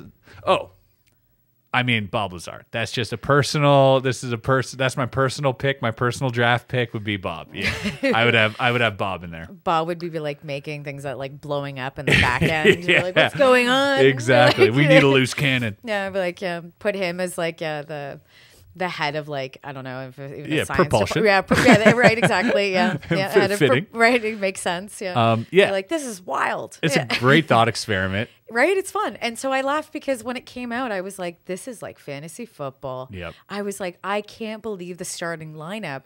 You know, if you like politics or not in the Trump administration side or not, it's a wild UFO lineup. Yeah. Like it's absolutely. Yeah. And also with that said, we'll see about the JFK stuff that will hopefully come out too. Which recently even they've been alluding to. They're looking into it or something. There's something floating around Twitter. Here's the thing. I have my theory on this. This is my conspiracy theory on the JFK side, and I was You're in the telling- right place, right? It's like I think that Trump could have let out those files last time he was in administration, and he didn't. He did. There was some files that were declassified, I believe. Yes, Yeah. but not everything. Yeah. And he had the choice to do everything or not. I might be wrong about that. Please, someone correct me if I'm wrong. I always want to know the other side. I do have a feeling that the reason why is that we know that George Bush Sr. was the head of the CIA then, obviously, right? Yeah. And did not like Kennedy whatsoever. And so the conversation now is with George Bush Jr. is still alive, and the Bush family is such a dynasty. Yeah. That if there's something within those dynasties of families that have so much information and know so much, the choice as a president from a former president is to probably protect each other into some degree. You know, you do probably have like a bro code when you're a president, I would imagine. So you're like, you know what? Let's wait until he passes and then we'll let that other. So my theory is that unless his kids get into politics, but they're not from what we see that I know of. I might be wrong. So someone tell me, but they're pretty quiet, right? When it comes politically, you know, and right now George and I know and his daughter talk about, they just do painting and he's into yoga and stuff. And I was like, good for you, George. But gosh, you know, if you like him or not. But anyway, that's another story. But I do think that once the Bush family is not in the limelight anymore and that dynasty is not as strong as it was in the media, then it won't be like retaliation. And so I think by president, he knows that something is going on with George Bush Sr. Yep. And it's not by really proxy. I mean, that's a great point because one of the biggest power and control in that family. Oh, absolutely. Yeah. You know, that was definitely one of the biggest cases of contention for this not being released was everyone who had something to do with it is dead. Why don't we release it? But like you said, there's much more to that. There's a tie-in directly to that. I never thought of that. Really connected to obviously George Bush Jr. too. So it's gonna be like, if your dad did this, then we want to know this. He was asked about that too. He was asked about declassifying those files as well, Trump, and he said he would do it. So that, I mean, if that comes out, maybe not one without the other. This is gonna get crazy, Chris. It might get crazy real quick. It might be a lot of fluff. You know, I mean, you know, I wouldn't put it past him to like, you know, say these things and not do them. That, you know, that's something that politicians are really great at too. Yeah. But you know, that's the other thing is that really interesting about Trump in the UFO community. Yeah. Is that when voting happened, you were not only voting for who your president was going to be in the United States, you were voting for who the president of disclosure to some extent was going to be. Good point. Because a lot of the talk in the circles is 2027 or 2026 or 2028. That number. It's around there, right? 2027 comes up a lot. Lou brings it up a lot as well. And, you know, if that's the case, then the president you chose is going to be the president who's going to disclose, you know, aliens. Could be. And so a lot of people looked at it like who was more favorable to disclose, you know, that stuff between, you know, Kamala and Trump. And I think a lot of people saw that Trump had at least mentioned it. Yeah. Right. So, yeah, Well, might have swayed some votes, I guess. I've had an interesting conversation with somebody who does targeted bomb dropping, which is like a very interesting job and works in intel. Yeah. And of all the places we met Imagine on a plane, having a dull conversation with someone like that. We met on a plane and I sat beside him. Oh, wow. Yeah. And then we were like Insta friends, right? I was like, what do you do? I was like, what do you do? No way he just told you that. Well, yeah, because he can tell me that. Insane. But I like grilled him about his job. Like, why wouldn't I? Like, Did he know you were like no idea. reporter? No, he didn't. Like an He's just investigation? Like, no, but I was, and more like for, you know, our, his interest in the topic is interesting, but he's not like a big UFO guy. Right. But I was really curious about his job. So like I asked a lot of questions because I was like, this is wild. And then I also like asked him like, how does that feel doing that job? Yeah. Like it's a rough job. It's a hard job. Do you disconnect completely? You have to some degree. And I think that there's, like it's not easy working in the government to some degree when you make choices, right? And you have to make those types of choices. So you might as well be playing a video game like in your head, because that is. But I did say to him, you know, I'm hearing this thing like 2027. Like, what are you hearing? Like, you have a secret computer. Like, what's in your secret computer? Okay. And we were talking, but I asked him from a perspective about when China will invade Taiwan. I said, you know, outside of UFO stuff, I said, I keep hearing 2027. It was 2025. That was a prediction at the end of this year. It's been pushed to 2027 now. And now people, and not so much what he's told me, but I know people in the intel community have told me that they're pushing it to, you know, 2030, right? So I do have, again, a pet theory that there is this connection between this date of 2027 and maybe related to what is going to go on around the world globally when it comes to us. It's not so much like, hey, they're here. It's more about you're going to kill yourself if you guys don't figure it out. And so the comment that was really interesting when we chatted was, because when you work in the Air Force, and somebody please tell me this, and I want to write something on it, but I haven't found it. And again, this could be, I'm not trying to start a conspiracy. I'm more about curiosity. I'm about starting a conspiracy, so let's go. Right. Just disclaimer. Yeah, he's just going to cut this section. No. Exactly. Whatever like, she says shit. is I see it this way. Yeah. We got it. Shit.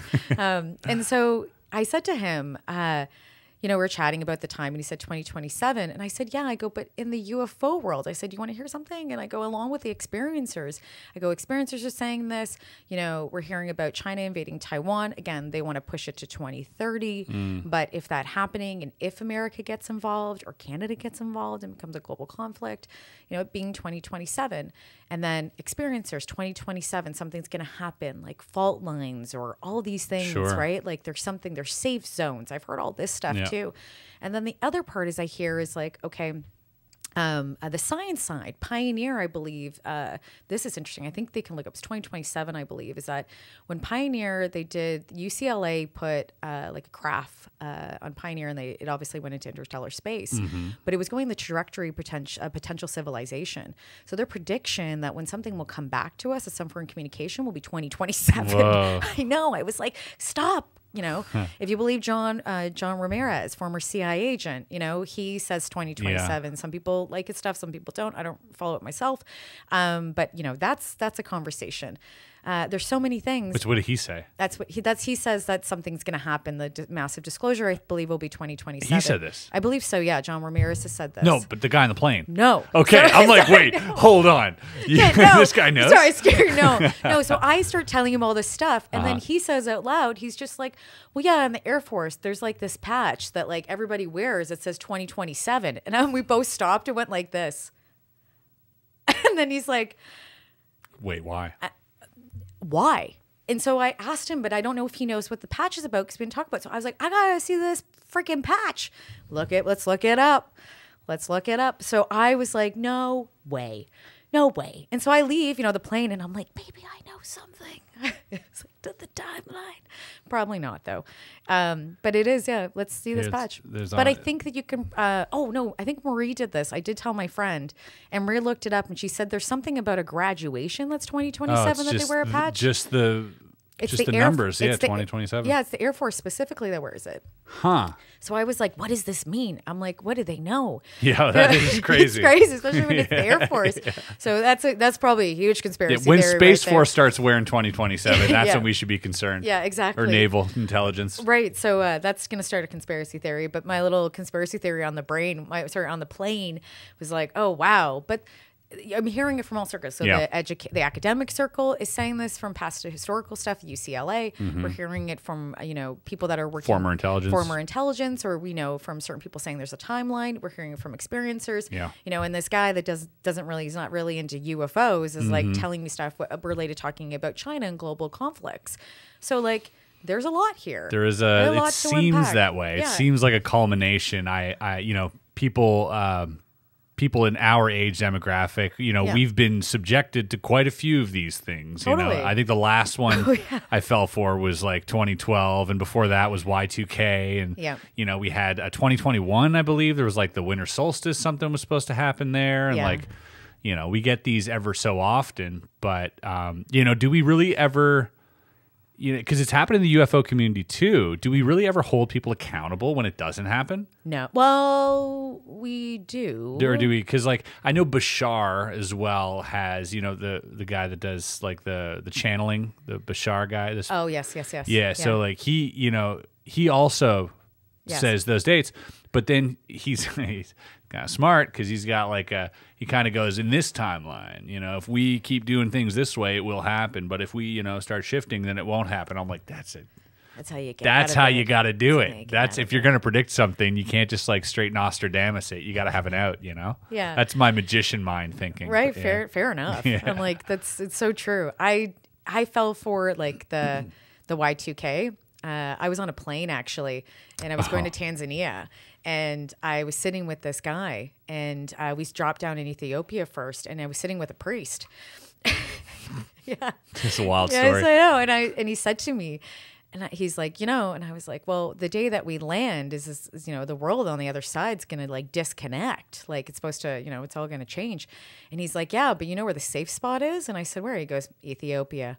And I went, no shit. So before he landed, I was like, Because there's no Wi-Fi in Ethiopia. I was like, I know. Well, apparently, like biblically, and also there was, you know, if you're looking at the start of time, there's so much like history around Ethiopia. Oh, yeah. It's also higher up too in altitude, so there's other things. But he just said, he's like, yeah, this is a safe spot, and I was like, wow, Yeah. you know. And so when we landed, I was like, wonder what's gonna happen. Like, looking you're ground around. zero. Yeah, I was like, wow, if this is actually true. Obviously, I'm here, so it didn't.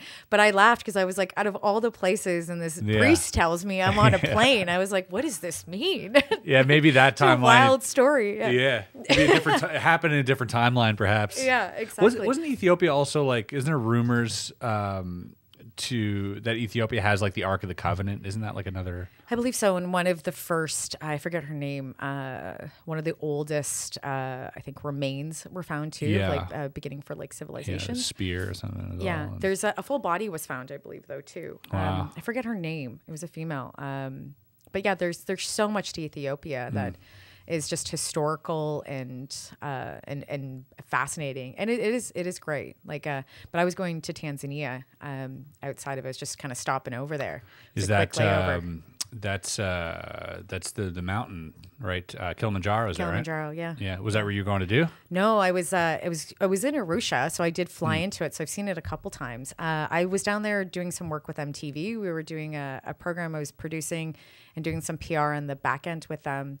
I was working with a not-for-profit and an NGO, and we filmed a piece where we're trying to show the juxtaposition of youth in Tanzania and what it was like to be Canadian and what it was like to be. Wow. Yeah. And so we went into all different orphanages, and I met so many different programs that were being done by the local community that needed funding. So that was just like Africa has such a spirit that we do not understand. Like, unless you live there, Yeah, or I've you never been. obviously if you're African, it's something else. Like, it's just, we don't understand community. They do. And that continent does. And all those countries really do. There's just, the greed is so bad, right? And the corruption is so bad, and it's so unfortunate. But it was one of the best experiences I've ever had in my life. And I've gone back twice. I took my mom the second time because it like totally changed me when I came home. I will say my sister was really one of those people that was doing work in Africa when she was 19, and she was an influence to that. She was doing some work with Save the Elephants. She was doing some stuff.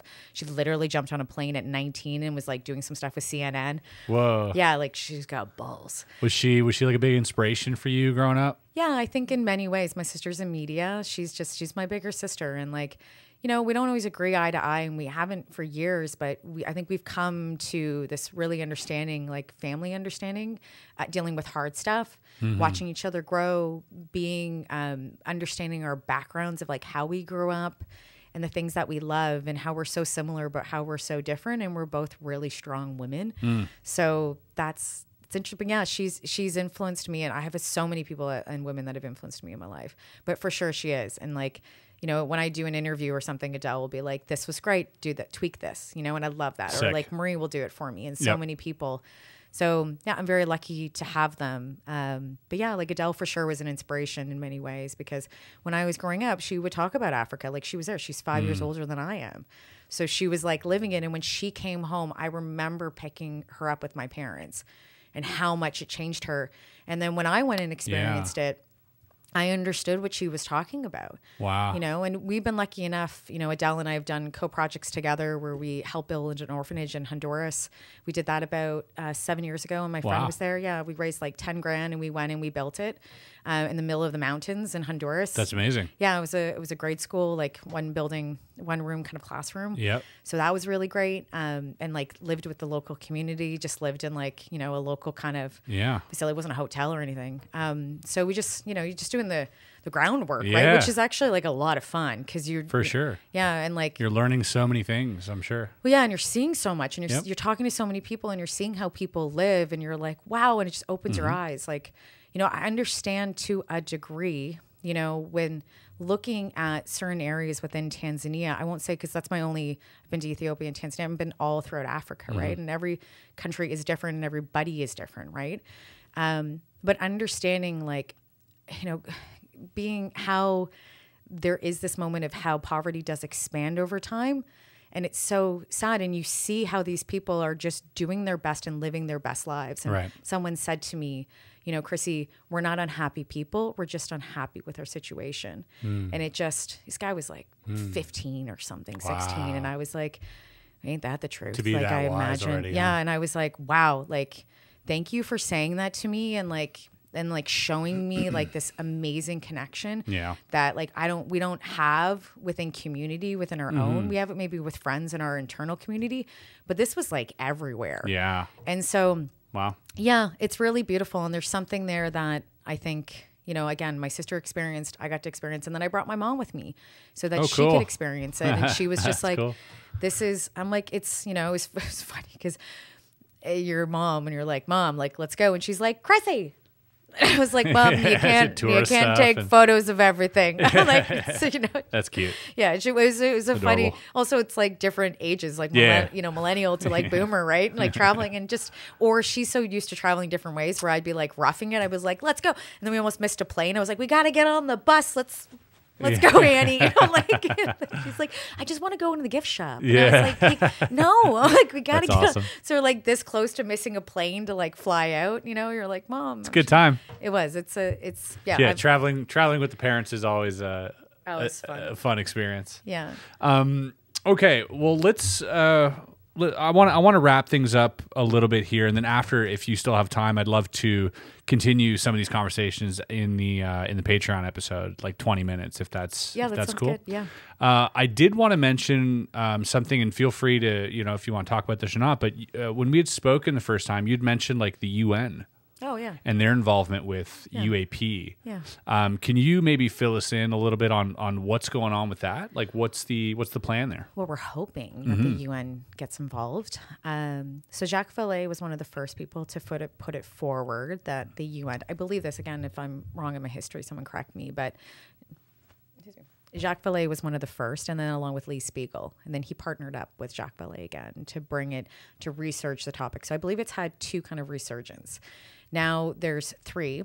Paulo, who is, Paulo's going to kill me, I'm forgetting his last name, is based in Italy, but they're trying to get San Marino to be the major hub, right? It's a very, very small country, but it's beautiful and close to Italy and Europe. And so you'll be able to like fly in, and this would be like a point where delegates and scientists and people could go consistently, or at least once a year for like a week, and have a conference, like a UN, like a G Summit kind of meeting idea, and have people around the world talk and contribute ideas.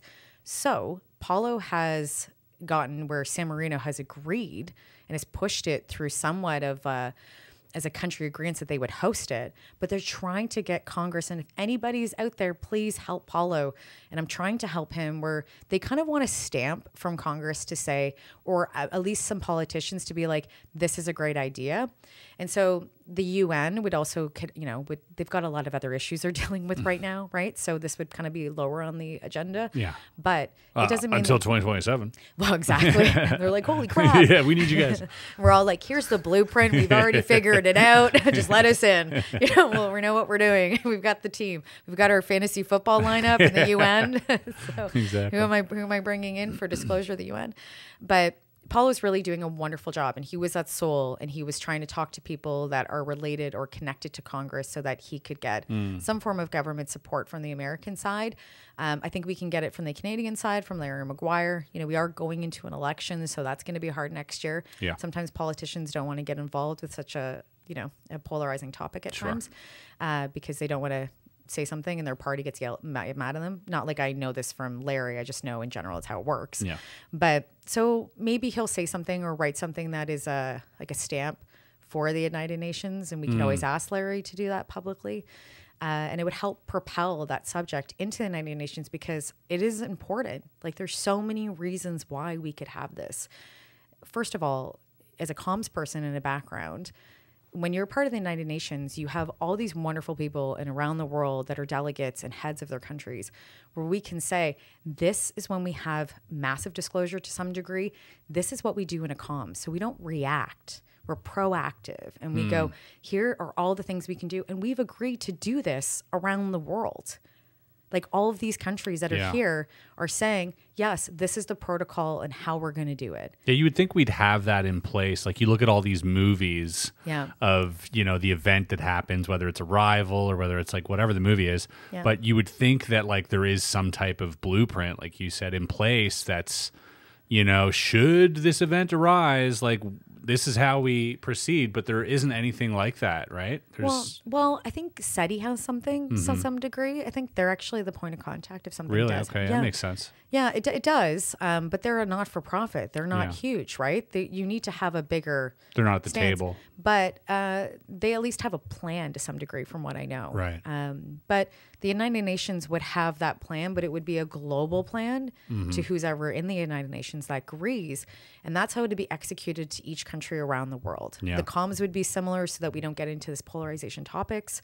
The words are agreed upon, and the words that we use are so important. You mean the words to communicate to these entities, should they show or to up? the public? Or to the public. Both ways. Never thought about it that way, right? Yeah. You know? Yeah, well, there needs to be some, you need to think of that too. Yeah, right. Like that's why are we going to talk to these things? Or whatever it may be. Yeah, sure. Right? You know, and or how it shows to some degree that we have to communicate with it. And we are communicating with it now. But how to do it on a global way? So talking to whatever the phenomenon is. And then talking to the masses around the world. So we're not using polarized words. We're not using words that decides to separate. Yeah, weaponizing. Weaponizing and can be activating for people that are like, you know, don't agree with it. So we find these common words around the world that we can use, or we create words that we can use to have an understanding so it's not polarized and it's not reactive. And then from there, then we also look at all the data that comes in around. Yeah. You know, we have national security, unfortunately, at times is good and bad, right?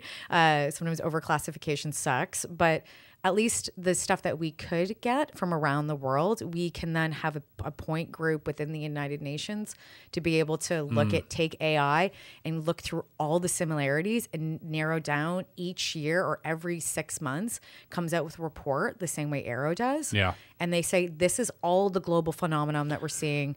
This is all the occurrences. Yeah. This is what they look like. This is the shapes. These are the experiences. These are all the accounts. And we can narrow it down even more. And then now we have these global 1% where we're like, holy crap. Yeah. We can take AI doing what's going to happen throughout the year. And then we can go back into history. Yep. And then we can do the exact same thing. Yeah, I mean, that's... There's so many reasons why the UN could take it. That's exciting. It's fascinating to think about too, that like, you know, it might come to that one day in our lifetimes. Yeah. I hope so. Yeah, there's that famous, you know, speech that Reagan gave at the UN. Our obsession with antagonisms of the moment, we often forget how much unites all the members of humanity. Perhaps we need some outside universal threat to make us recognize this common bound. I occasionally think how quickly our differences worldwide would vanish if we were facing an alien threat from outside this world. And yet, I ask you, is not an alien force already among us? What could be more alien to the universal aspirations of our peoples than war and the threat of war? Yeah, that it was in front of the UN. That was in front of the UN. Oh, I didn't know that. Yeah. I just thought that it was a presidential speech. Yeah, I didn't know my history beat on clip that. It in here. Yeah. But it was such, you know, such a a lot of conspiracy theorists are like, man, you know, it's so weird that he would say that. Like, hey, all we need is another worldly threat to unite us all. And this is like during a time where like, so, you know, but there is a good point to that. It's like, wasn't he read in though? Didn't we heard that he was potentially read into the programs? I mean, potentially. I wouldn't, you know, I wouldn't put it past, you know, him being read in. But, you know, that is just such an important thing. And he is right. It's like, are we going to wait until there's a global conflict before we set this plan in motion? Or should we at least on a preparatory intelligence level have this already, you know, aside and ready to go? Ready to go. Yeah. Ready to go. And agreed upon in many ways.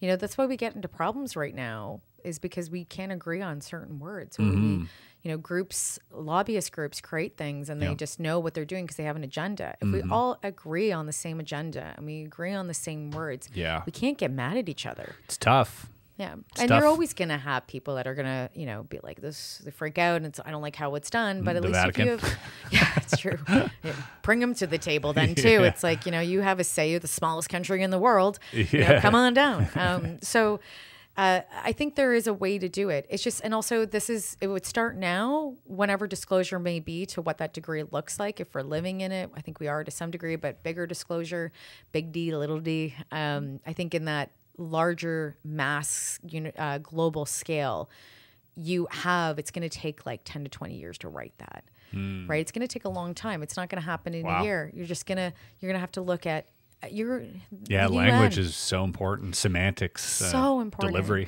Yeah. And like, how do you do it? And then writing that like comms plan around how you would go about doing it. But then also just like, what are the back history beats to all this? Because a person that's in the UN or the group that's in the UN that will be changing, will be transient. It will be a transient job to some degree. That's right, yeah. You're also going to have delegates from around the world that person or people will be talking to say, hey, Canada, what are you hearing? So then they're the collector of information within the government, and then, or just whoever it may be, it could be a civilian depending on the country. And here's the information. And then you have that direct point access, but then you do have to know the historical beats. So who's ever working on that is like, for sure, it's like, okay, now I got to write a history, a proper history backgrounder on this for everyone that's coming in. A lot of prep work. Yeah, employees who are coming in. So your employees are prepped. So it's like, you know, watch these videos for like 5 days. You know, it's like, I got some links I could send them. Yeah, exactly. Like, there's a ball in Manchester at the airport strip they should check out.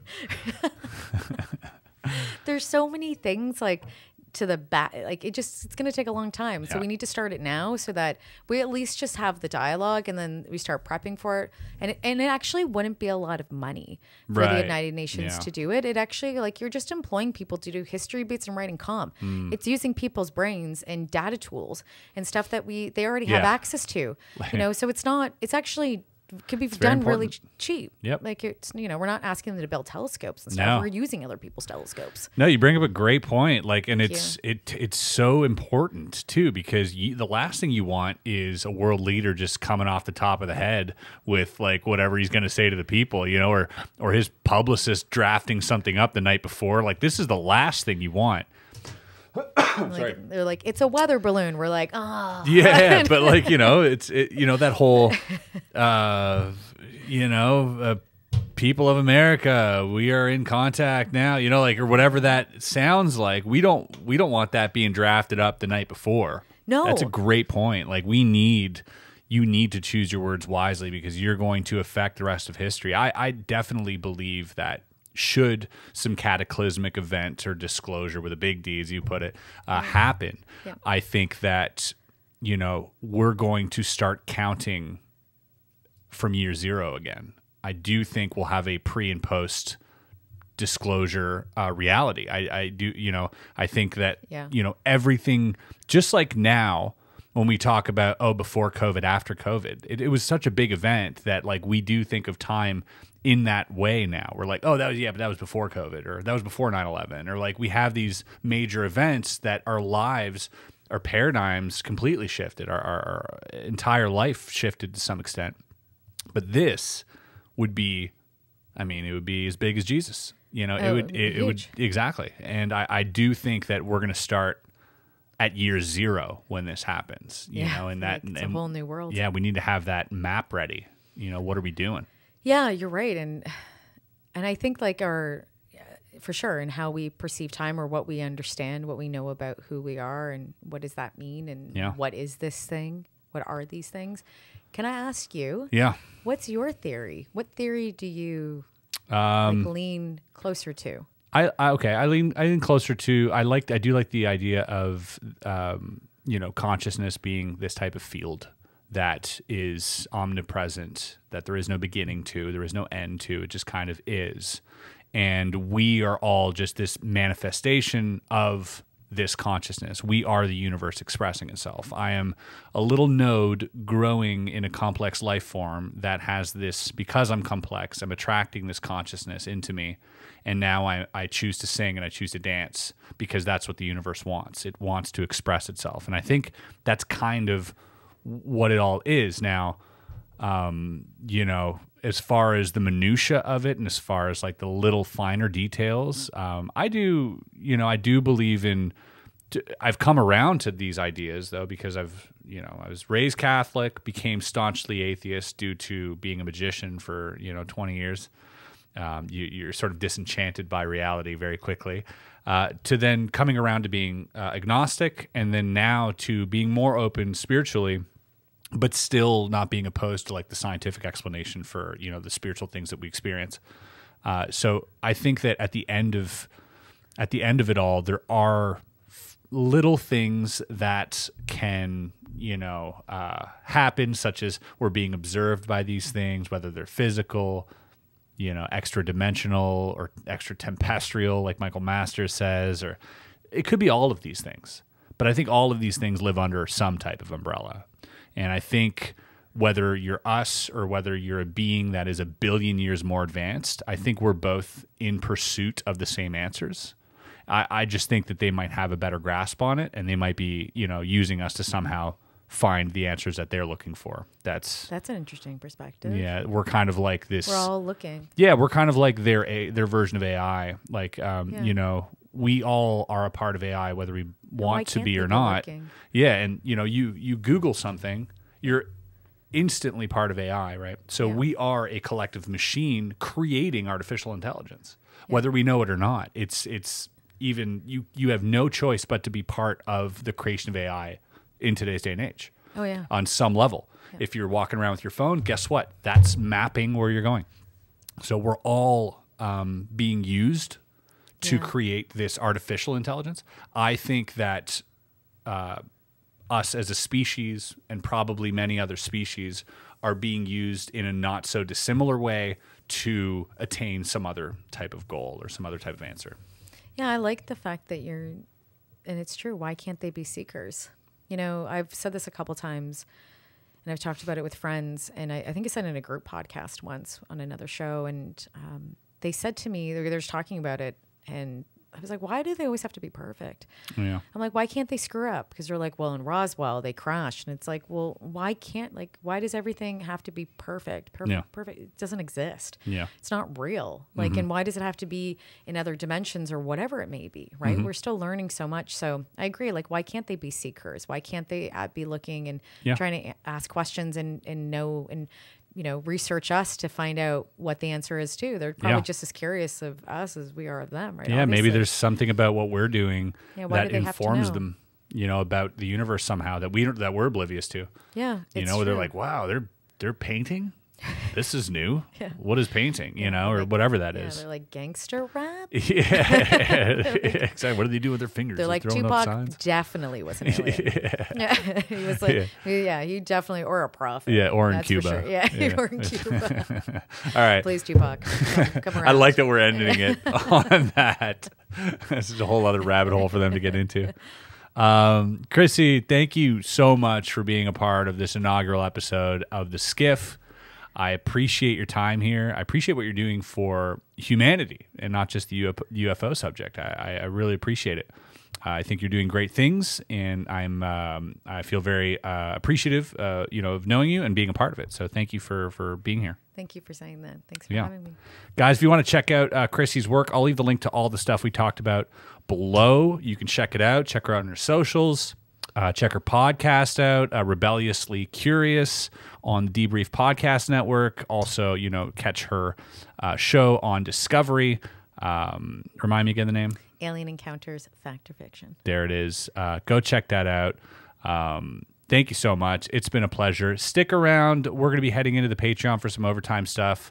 And I got some deeper questions to ask Chrissy, so you'll want to join and stay tuned for that. Thanks, Chrissy. Thank you.